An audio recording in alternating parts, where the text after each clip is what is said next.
안녕하십니까 구독자 여러분. 오늘은 화물 운송 대금에 대한 인터뷰를 한번 해보도록 하겠습니다. 먼저 대표님 본인 소개 좀 해주세요. 예, 안녕하세요. 전국구 영업용 갈산상사 이원복입니다. 네, 대표님.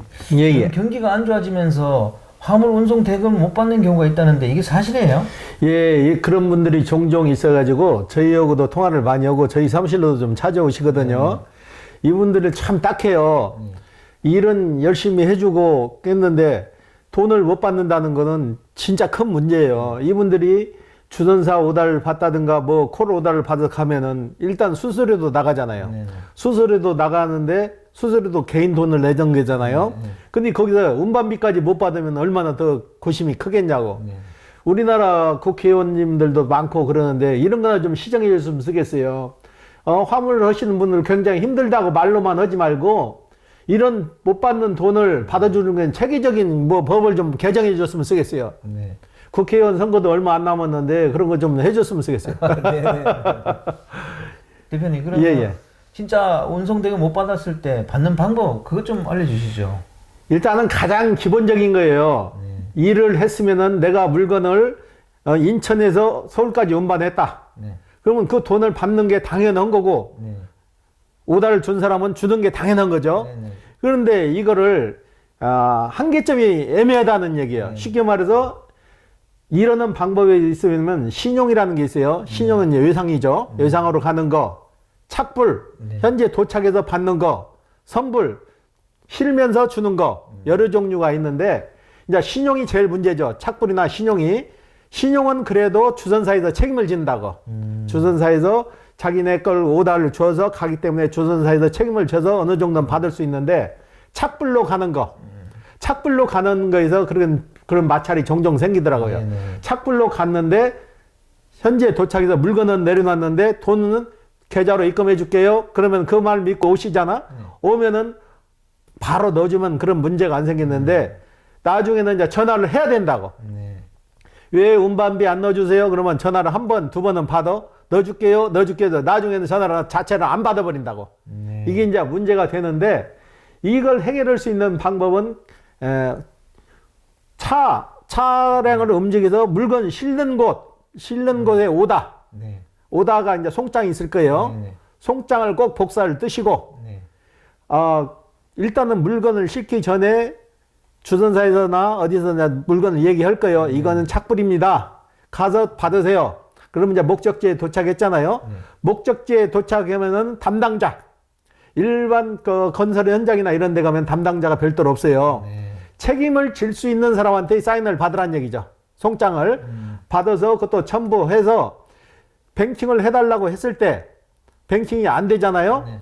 그리고 물건을 내려가서 그 자리에서 돈을 못 받았을 때는 오다 받은 곳에 다시 전화를 하시는 거예요. 해서 지금 왔는데 통장으로 돈을 넣어준다고 하는데 믿고 가도 되겠습니까? 그리고 물어보시라고. 물어보면 오다를 준 데서 예 그렇게 오세요. 그러면은 여기서 책임지는 거예요. 주선사에서. 그렇지만 거기서 받아갖고 오세요. 그러면은 여기서 돈 줄 사람이 없는데 그러면 상차지로 다시 가겠습니다. 그 방법은 그 방법밖에 없는 거예요. 물건 갖다 줘 돈을 못 받는데 구태여 거기다 물건을 내놓으면 안 된다고. 네네. 다시 상차지로 가서 왕복 운반비를 요구를 하시라고. 법적으로 주게 돼 있어요. 네. 법적으로 주게 돼 있고 이거 악용을 해서 안 주는 분들이 많은데 이건 진짜 법을 뜯어 고쳐서라도 이런 거는 해결을 해줘야 돼요. 네. 그리고 두 번째 방법은 이것도 확실하게 명기가 돼 있어야 돼요. 쉽게 말해서 오다를 받아서 목적지에 갔는데 목적지에서 누가 실어주고 그 담당자가 누구고 도착지에서 누가 받고 담당자가 누구다. 소재지만 분명히 받아갖고 오면은 그건 100% 다 받아요. 어떻게 받냐? 내용 증명을 보내세요. 내용 증명을 한 번 보내서 안 돼. 그러면 거기서 회신이 안 오잖아요. 그러면 법적으로 바로 소송이 들어갈 수 있어요. 내용 증명을 보냈을 때 거기서 대응을 안 하면은 이미 대응을 안 쪽에서 진 거예요. 진기 때문에 분명히 회신이 올 거라고. 돈을 넣어준다든가 언제 넣어준다든가 그 명기를 해서 받으면 되고 만약에 한 번 해서 내용 증명해서 답변이 없으면 두 번 또 보내세요. 보내가지고 우체국에서 내용 증명 보내는 건 큰 돈이 안 들어가요. 네네. 그러면 거의 다 받을 수 있는 방법이 있고 그것까지도 안 된다. 그러면 신용회사가 또 있어요. 그것만 전문적으로 받아주는 회사가 있어요. 네. 이분들은 수수료 20%를 받아요. 수수료 20%를 받아도 이분들을 고용하면 100%다 받아요. 이분들은 그래서 법적으로 위임장을 받아서 신상 명세를 다 파요. 파가지고 그분이 어디 살고 재산이 얼마 있으면 이것까지 다 저도 많이 의뢰를 해서 받아봤는데 이분들은 법적으로 허가된 업체이기 때문에 법적으로 다 아무 문제 없이 진행을 한다고. 이분들한테 위임하는 것도 하나의 방법이에요.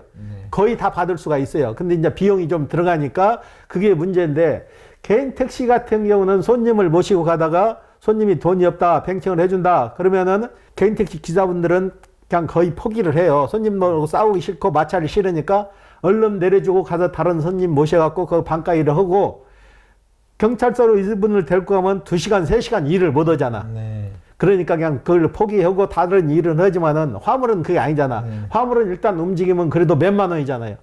그 몇만 원이라도 받으려면은 꼭 소재지, 도착지 그 정보를 확실히 공유를 하시라고. 그리고 안 됐을 때는 오달 준 것으로 다시 전화를 해서 녹취를 뜨시라고.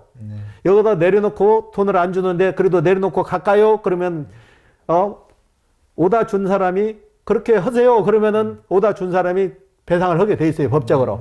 제가 이 업계를 많이 하다 보니까 저희도 변호사하고 대화를 많이 해요. 이 문제가 오늘 유튜브 촬영이 있어서 제가 변호사하고 한 30분 얘기했어요. 그분도 조목조목 알려주시더라고요. 이렇게 똑같이. 그러니까 신용정보회사를 이용하는 방법. 그러면 내용증명을 받아갖고 하는 방법. 주전사고 녹취를 떠서 받는 방법. 이 3가지면은 거의 다 100% 받을 수 있다고 봐요. 예. 법원에 가서 민사소송을 하는 경우도 있잖아요. 이거는 형사건도 아니고 민사인데 민사로 하게 되면 법원 출두해야 되고 막말로 말을 그러죠.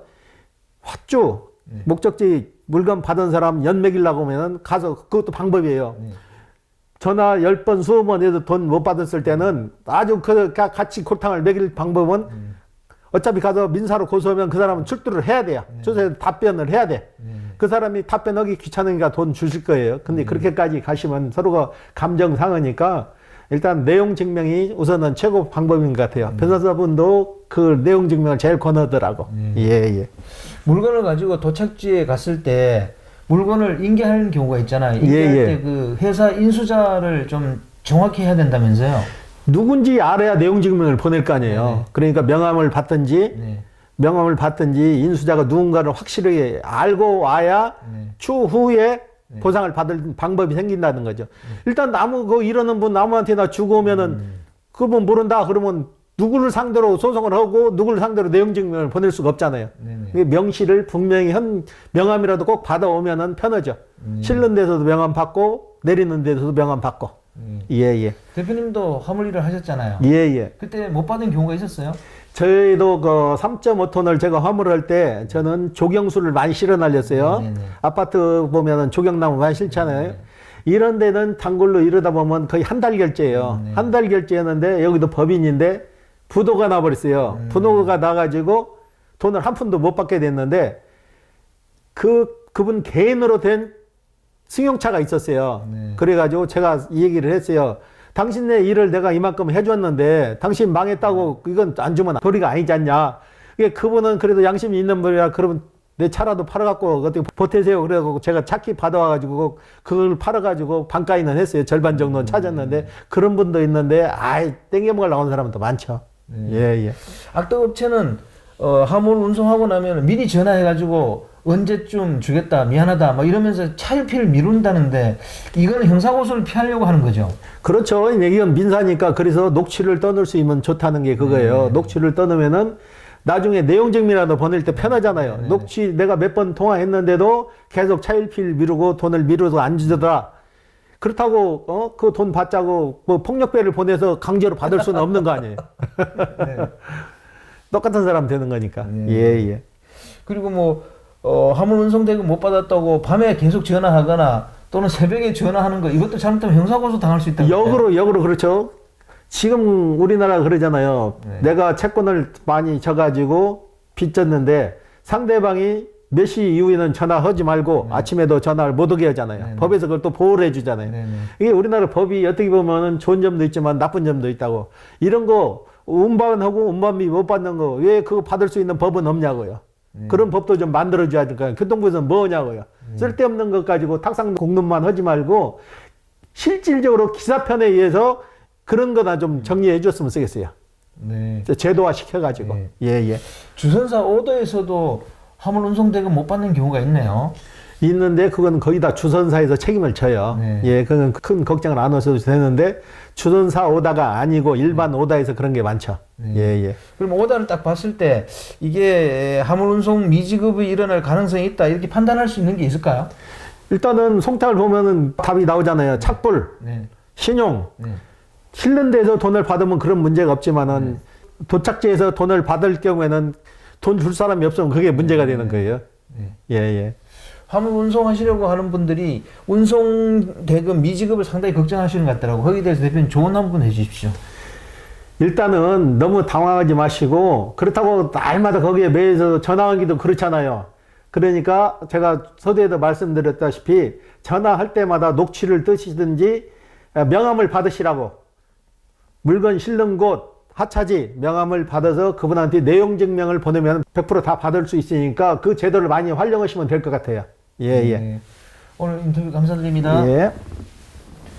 네, 구독자 여러분, 오늘은 화물 운송 미지급이 일어났을 때 어떻게 대처해야 되는지에 대해서 인터뷰를 해봤습니다. 정말 운송 대금 안 주는 거는 정말 나쁜 것 같아요. 열심히 일하고 그 기름값 떼가지고 갔는데 그걸 차일피일 미루면서 사람을 애먹이는 거는 이런 거는 우리 사회에서 없어져야 된다고 생각합니다. 자, 호화제는 다음 시간에 또 다른 주제로 구독자 여러분 찾아뵙겠습니다. 안녕히 계십시오. 호호아제였습니다.